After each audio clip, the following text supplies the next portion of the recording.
Alright guys, so today we are going to be going over Alright guys, so today we are going to be going over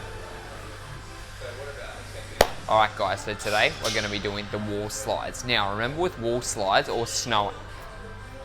Alright guys, this is how we do snow angels. Now remember, we want our feet against the wall, our bum against the wall, our elbows, our back. Basically we want every single point we can to touch the wall.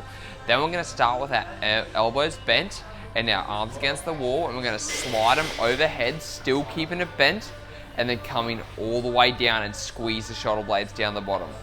Sliding all the way up and coming all the way down and squeeze down the bottom. The whole time we want to try and keep those arms, keep the head, keep everything touching.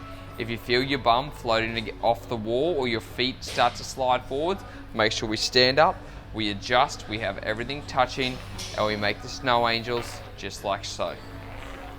You can do this while you're watching Netflix, you can do this whenever you want, but if it's in the program, this is how you do the snow angels or wall slides.